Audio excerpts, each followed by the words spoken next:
Are You My Mother by Kate Gardotto. I look for traces of myself in her face. Our eyes are the same blue-green. Though my nose is a little wider, the shape is the same.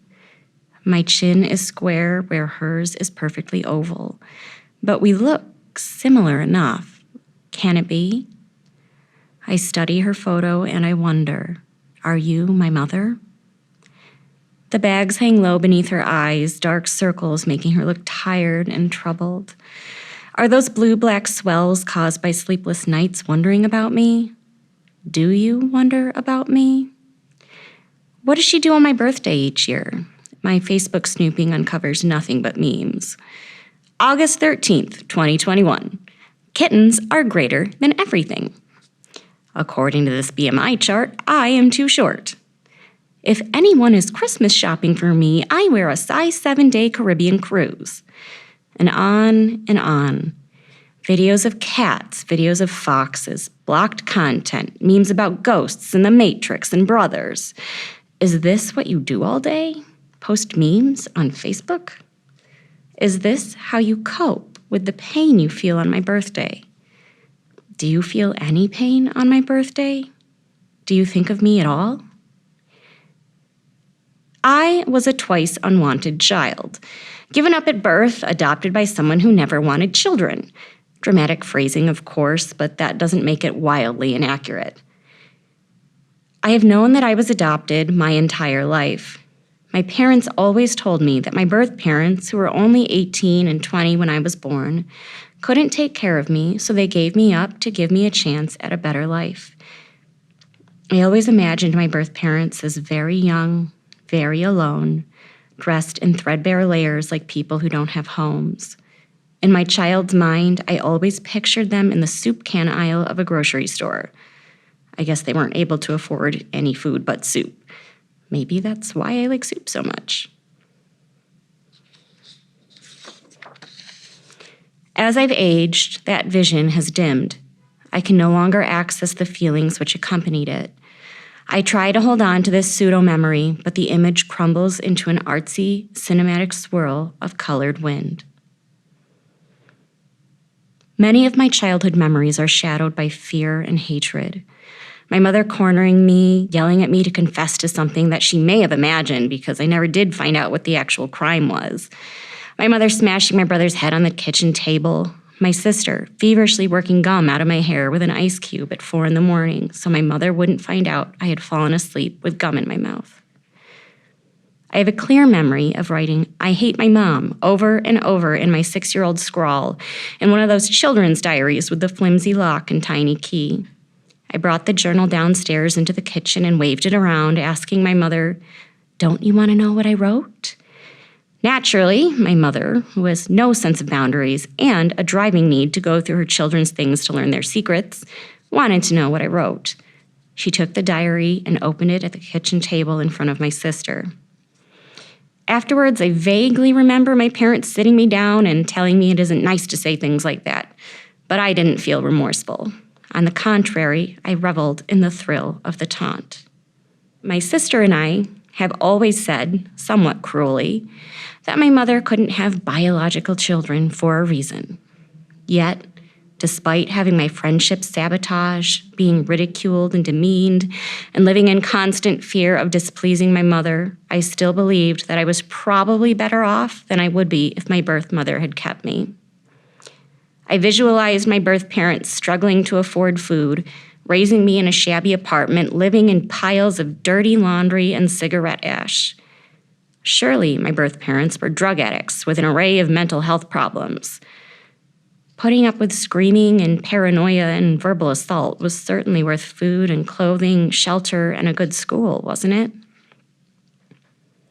For my entire life, I lived with this mindset. Being adopted was like the color of my hair. It was a part of me, but it didn't define me.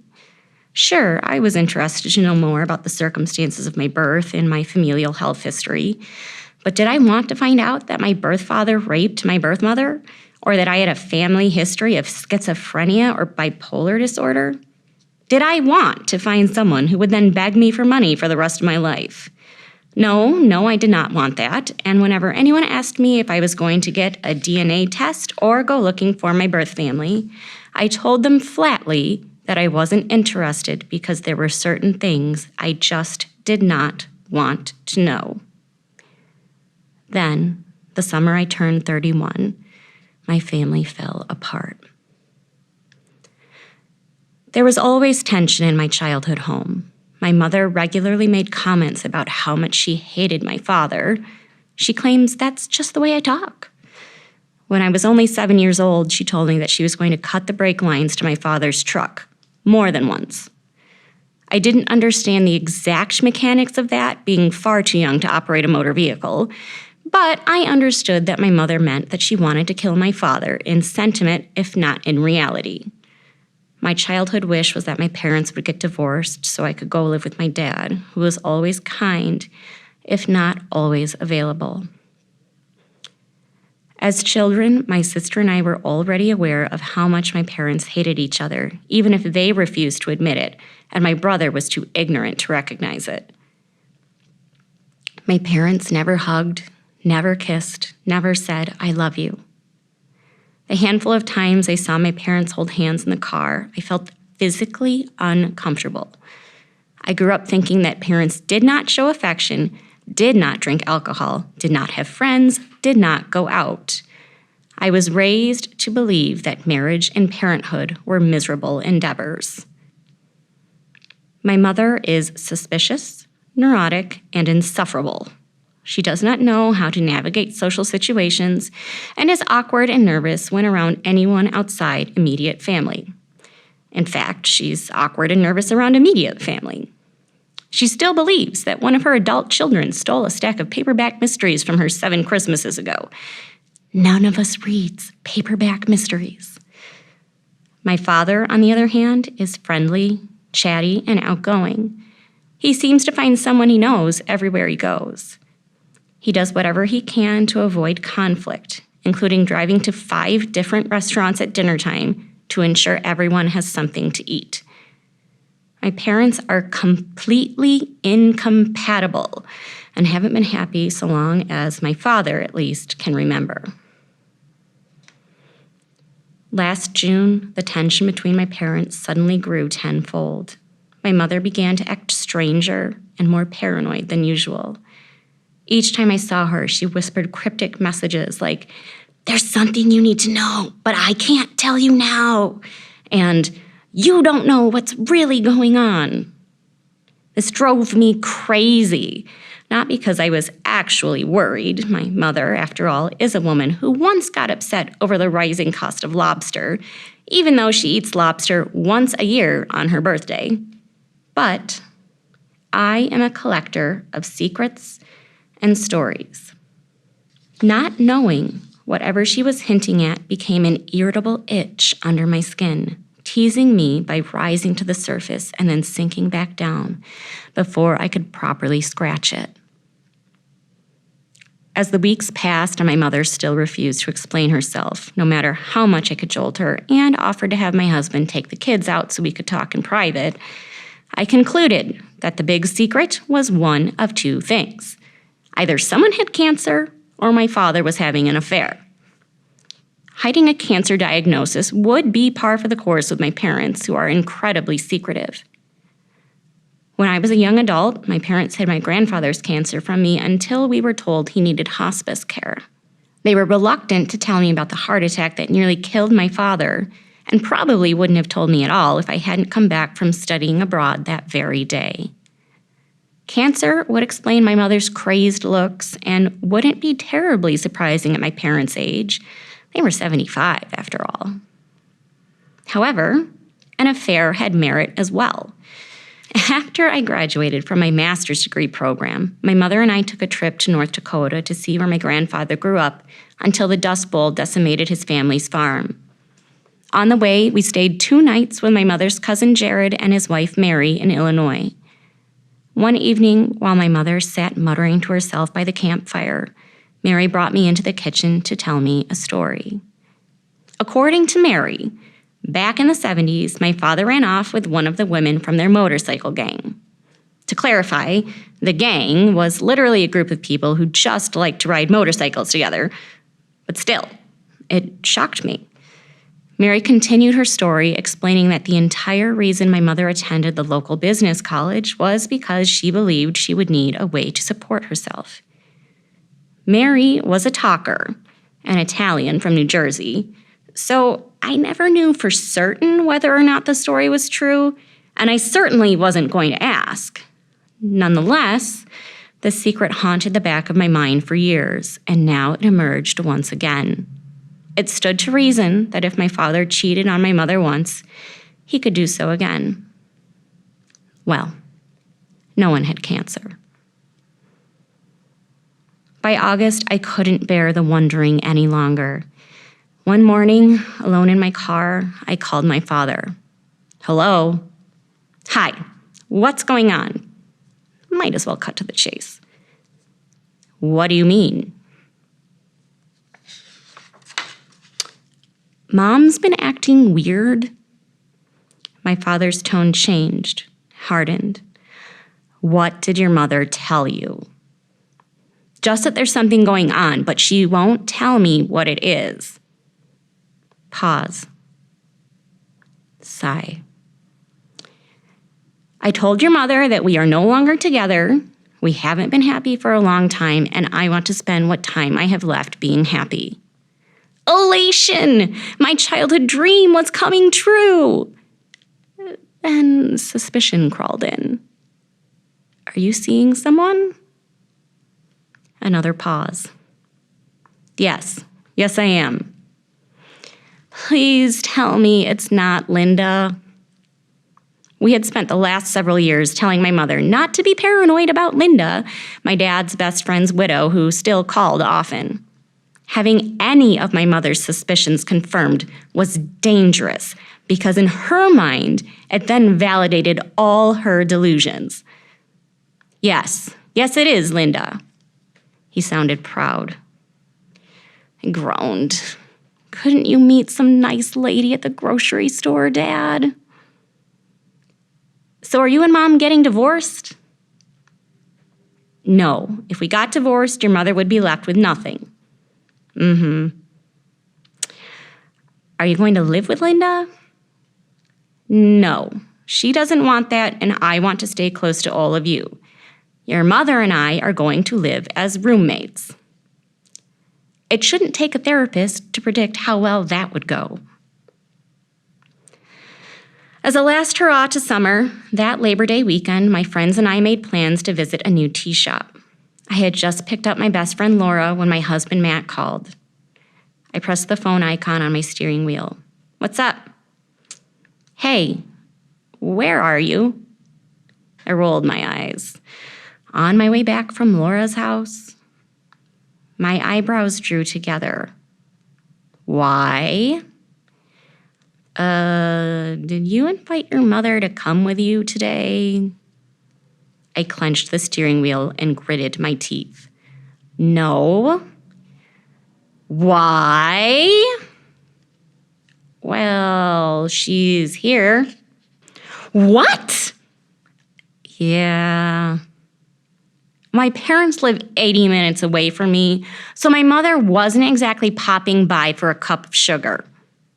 What does she want?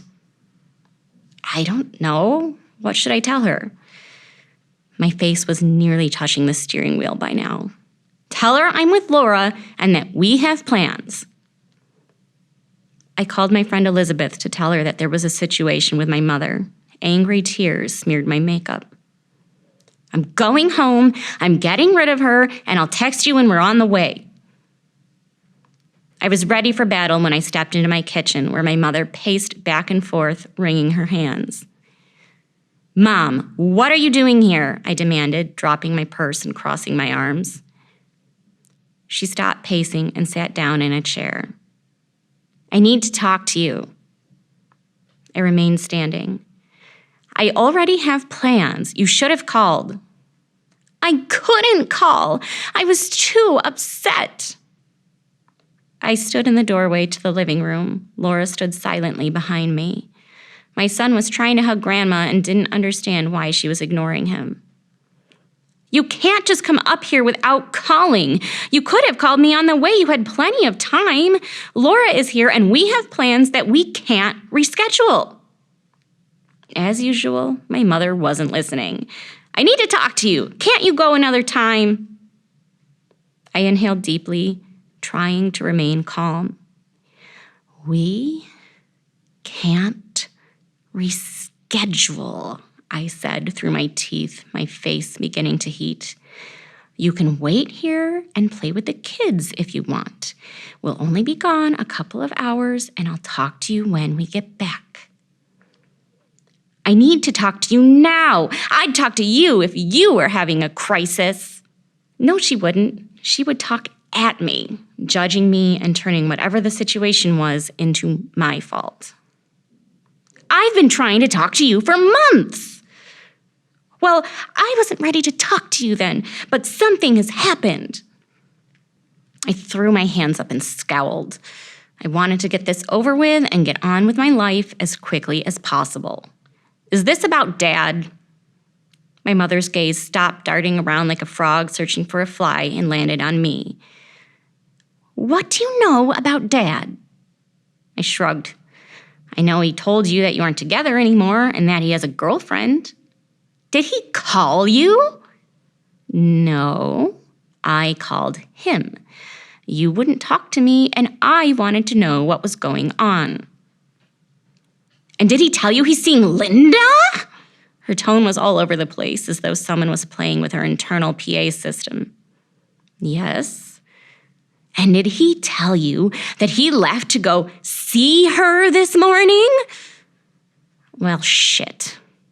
I gestured to Matt to take Laura home. When Matt returned, my mother and I were still arguing about the propriety of her unannounced visit.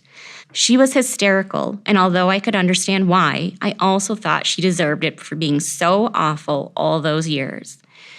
I didn't want my children to hear any more of it, so I told Matt to take them to the mall. By the end of that day, I learned 4 things. Number 1, my parents should definitely get divorced. Number 2, back in the 70s, my father had cheated on my mother, but Mary only had the story half right. In actuality, my father had moved in with my mother's best friend from work soon after the stillbirth of my parents' only biological child. Number 3, my dad had convinced my mother that if she tried to leave him, she would be left with nothing. Number 4, my life would never be the same. Over the course of the following year, a number of hardships befell me. First, my guinea pig died. Then, my children and I caught hand, foot, and mouth disease. After that, we all had COVID and had to miss Thanksgiving. We had a flea scare at Christmas, and at Easter, my co-teacher was hospitalized for a pulmonary embolism. She didn't return to work until June. Yet the thing that hung over me most was the situation between my parents. Things grew steadily more awkward and more tense. From my father's point of view, my parents were no longer married, so he could do whatever he pleased.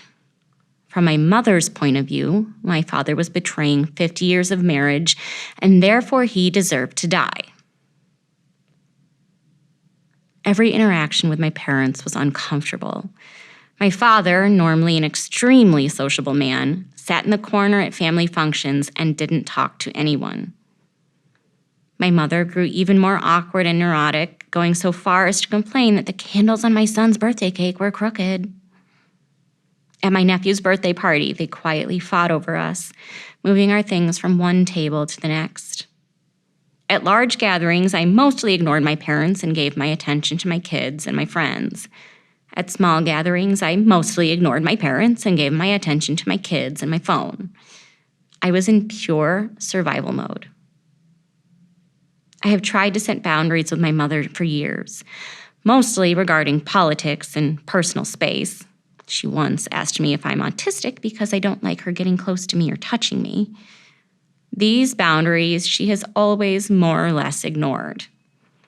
Ever the optimist, months after the Labor Day weekend when all my parents' secrets came spilling out, I tried once again to set boundaries with my mother. Mom, I understand that you're upset. I would be too. I don't think what Dad is doing is right, but I don't like it when you tell me you want Dad to die. Mom, you can't tell me you're going to kill Dad. He's still my father and I'm still your child, and it isn't appropriate and it makes me upset. My mother would respond by hurling insults at me like, "You're just like your father," and "You always were a daddy's girl." Finally, when I used the phrase, "You aren't allowed to say things like that to me," my mother spat. "If I can't say that to you, then we don't have a relationship." She then proceeded to name all the ways she wanted my father and his girlfriend to die until I finally hung up the phone. To be fair, this had been a particularly bad day for my mother. That morning, my father left the house with a grocery list. Hours later, he left my mother a voicemail saying he was going to Syracuse to spend the night with Linda. I should have found out where my father was going long before my mother called me. I had called my father that morning. Back in September, after the Labor Day incident, I made my father promise to tell me the next time he planned to go to Syracuse, so I would be prepared to deal with my mother, whose mental health seemed to be my responsibility by default. Instead of keeping his promise, that morning, my father avoided telling me where he was going when I called and got off the phone as quickly as possible. I remember driving on twisty country roads on my way to work, thinking that it was an odd conversation and he was probably driving around talking to Linda. These two telephone conversations marked a turning point in my relationship with my parents. I stopped calling because of the weight of obligation. In fact, we haven't spoken since. I'm not avoiding my parents out of anger or malice, and I'm not inflicting some spiteful adult-child punishment. Instead, I am taking the space I need to become a healthier, more present person. A week after those phone calls, I joined a memoir writing class. In June, I had decided that this summer, I would hunker down and focus on my writing. When I signed up for the class, I was under the impression that I would be attending a one-time short story writing seminar, but a 7-week memoir writing class turned out to be exactly what I needed, both creatively and emotionally. At first, the writing was laborious. For the past 25 years, I had focused, unsuccessfully, on writing fantasy novels. A number of abandoned 50 and 100-page manuscripts currently clutter my Google Drive. I had half-heartedly documented part of my life teaching abroad in Honduras, but for the most part had never journaled or written anything remotely personal. Books had always been my escape from the real world, and I wanted my writing to be the same.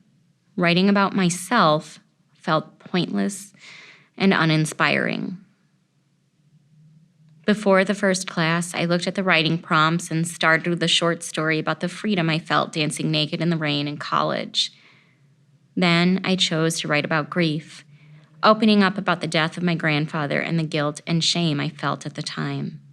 I wrote angry letters to my parents that I never sent and explored the pre- and postnatal depression I experienced with my first child. The writing was the best therapy I have ever had. In her book, Bird by Bird, writer Anne Lamott describes the immense pain she felt when she suffered bronchitis. Even after the antibiotics and pain medication ran out, Lamott could still barely speak or swallow. When she called the doctor's office, the nurse told her that when the body suffers a wound, the muscles close around the affected area to protect it. The nurse told her to chew some gum to relax the muscles. Lamott thought the nurse was crazy, but she complied anyway. After a few minutes of chewing, the pain was gone forever. Lamott likens this experience to writing. If the writer has trauma and pain, she will be unable to exercise true creativity until writing about those experiences loosens the writing muscles. As I wrote about my own pain, I found that Anne Lamott was right. The more I wrote, the easier the writing came.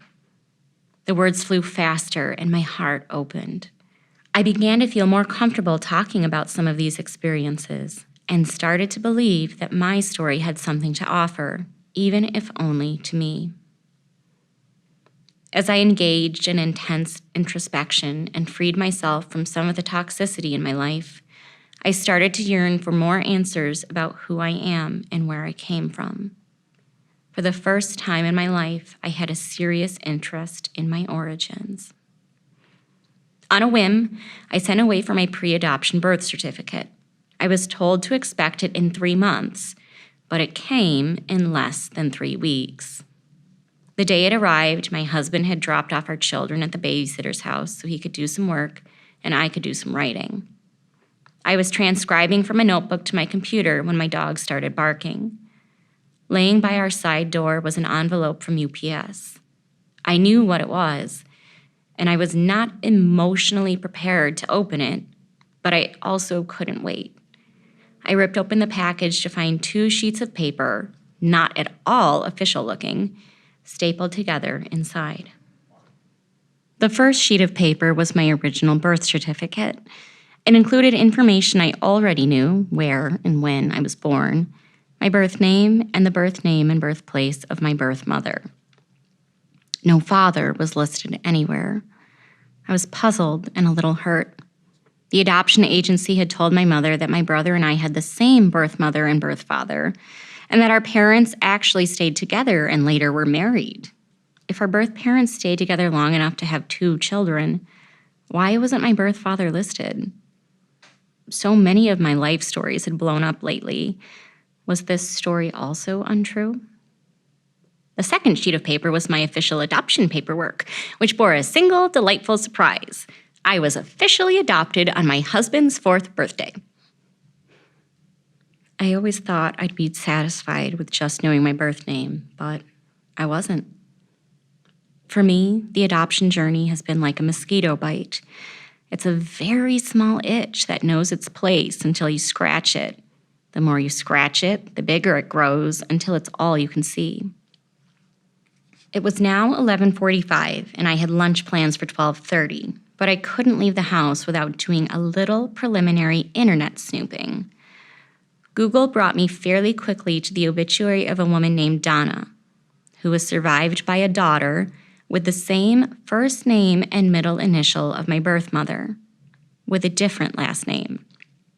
After lunch, I hopped on Facebook to search for this possible birth mother and found her and her 2 other children as well. I searched their faces for similarities to my own. Anxious and not knowing exactly what I wanted, I sent her a message. After 2 days of waiting for a response, I decided to see if I could find an alternate way to contact her. Many people have abandoned Facebook for Instagram, after all. With very little effort, I was able to find a whole page of information on this woman. Her birthplace was correct, birth year lined up. How many women with these exact details could there be? I sent her an email and waited a day without response. Did she not reply because maybe she doesn't check Facebook or email? Or did she not reply because she thought I was crazy? Maybe she wanted nothing to do with me, which I would understand. Finally, at the urging of my sister, I gathered the courage to send the woman a text message, terrified that she would think me a deranged, clingy, impatient stalker. I wrote, "Hi. I was born Monica almost 32 years ago. I am looking for my birth mother. I understand if you don't want a relationship, but can you just tell me if you are or aren't her? I'd really appreciate it. Thank you." I hit send and threw my phone down on the couch. Was the message too vague for her to know who I was? I didn't want to give all my personal details to some random phone number that may or may not belong to my birth mother. Was it weird? Too forward? I picked up my phone again and looked at the photos I had downloaded from Facebook and used to make collages with my own photos. Are you my mother? Are you my sister? Are you my brother? Half an hour later, I received a reply. "How did you get this number?" Oh, fuck, she was angry. What should I say? A Google search? I'm sorry. No, it's fine. I thought I might cry. It must be her, right? A minute later, a second message popped up. The answer you're looking for is yes.